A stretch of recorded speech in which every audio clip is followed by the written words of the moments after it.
What is going on, beautiful people? Sadeq Rahman here.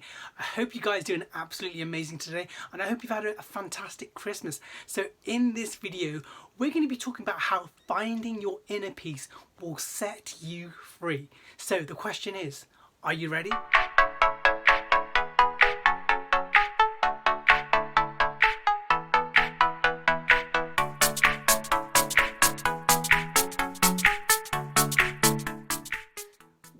Welcome back, guys. I want to talk about the subject of this video today is finding your inner peace. Now, I know with the COVID-19, it's been an absolutely mental year in 2020.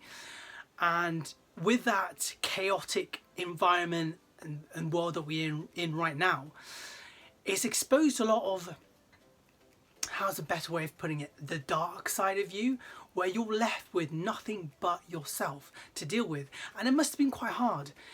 Some of you might have lost jobs, some of you must have lost a relationship, others of you must have had a really tough time just dealing with yourself. You know, how do you deal, or how do you get inner peace right now? Because you need it more than anything, you know, with all that's going on in the news and all the scaremongering that's going on.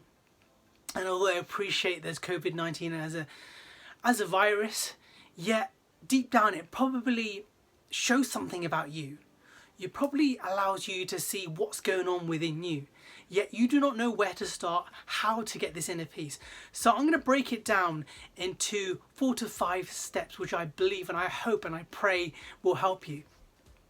So number 1 is working on yourself. It's very important that you do that. Now you probably ask, how do you work on yourself?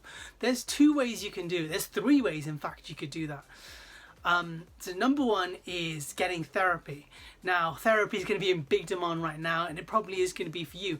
And that's going to be a good starting point in working out exactly who you are, how you're feeling, and trying to understand you. And that's a very good stepping stone to start with. Although I don't recommend, in my personal experience, to keep continuing on longer than necessary, because what it can turn into is you basically having this self-pity conversation with your counsellor, talking about the past, and then at the end of every single session you only end up feeling crap about yourself. So I suppose that does depend on the therapist that you have. That is important, but it's also important that once you recognise or understood your past, done as much healing as you can possibly do, that you move forward. Now the way to move forward, for instance, is to have coaching. So let me put a scenario in front of you. Let's say, for instance, you've broken up with your girlfriend, or she's basically dumped you, whatever it is, she's broken up with you, and you're in a really sad, distressful state. So therapy might be helpful for you to help deal with those feelings that you're having, okay?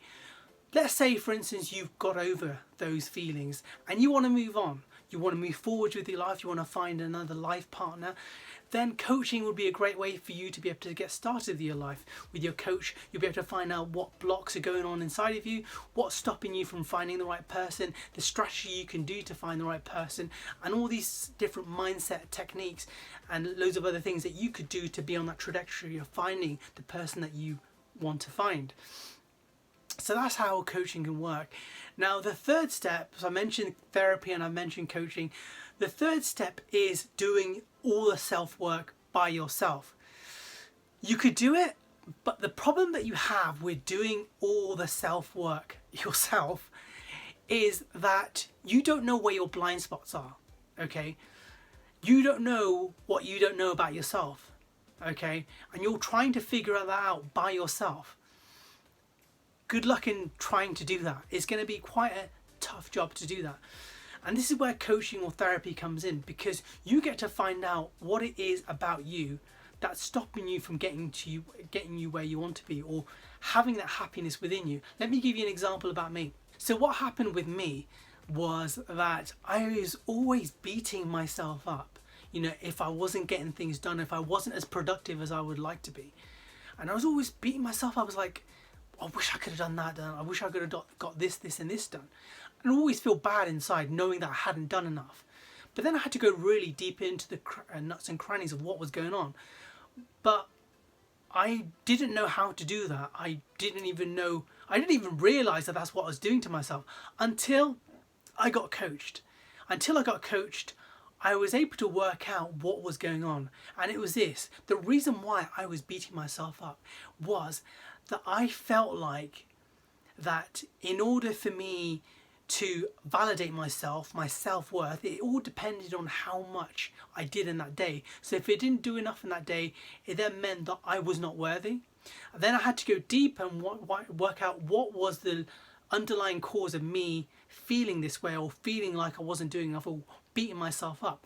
And it was that I was trying to replicate my dad's success. My dad's a very successful businessman. He's got his own restaurant. He's got another business abroad as well. So I was really trying to feel like that I had to step inside of his shoes. And reality was is that my dad is my dad and I am myself.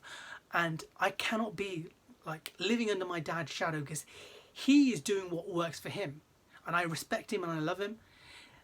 But I have to find my own way, and I have to be able to deal with who I am and not necessarily follow someone else. I know my dad would say exactly the same thing. So in a roundabout way, basically self-healing or self-work takes a lot longer, and you're going to do a hell of a lot of self-work, and you have to point out your own blind spots, which is why they're called blind spots. This is why you get the relevant external help, and that's very important. Number 2 is doing reading. Picking out a book that really speaks to you.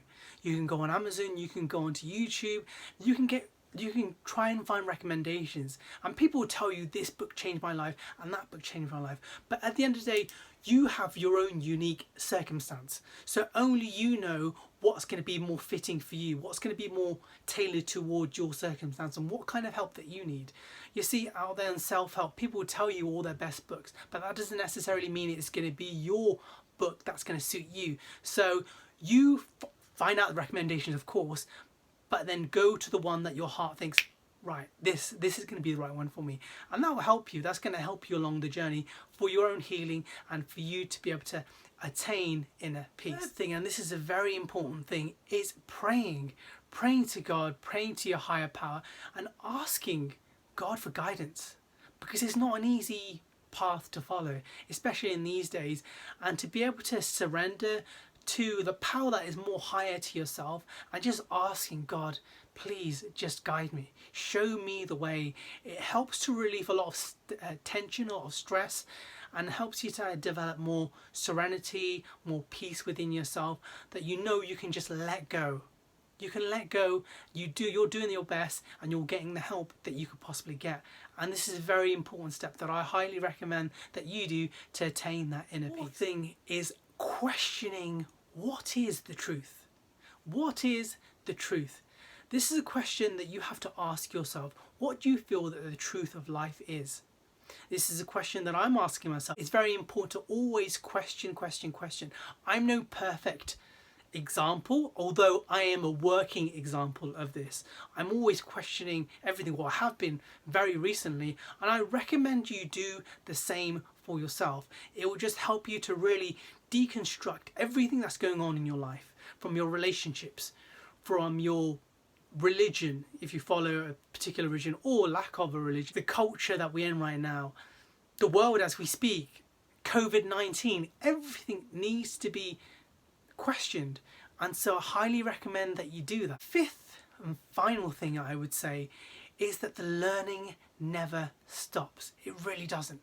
Just when you think you've cracked the code, you really haven't. You've barely touched the surface of everything, the surface of life, the surface of yourself. I remember 7 years ago when I had qualified for my coaching, I did my NLP life coaching, I thought, oh my God, I know myself, I'm ready to take on the world.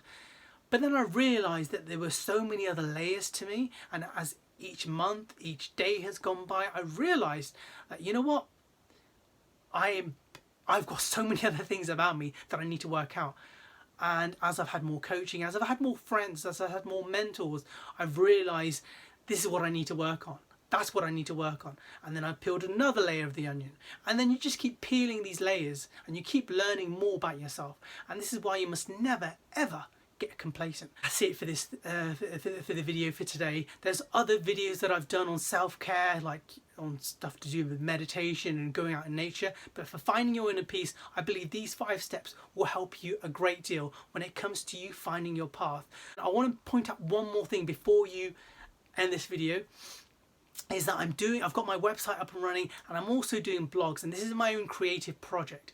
So I'm basically doing writing. I'm writing my thoughts, my insights, and I hope it's going to help you. So make sure you go onto my website. I'm going to have a mailing list so you can be updated when my blogs come out. If you like my video, please subscribe to my channel, and you'll be getting content pretty much every Tuesday, so look out for that. So make sure you turn the bell notification.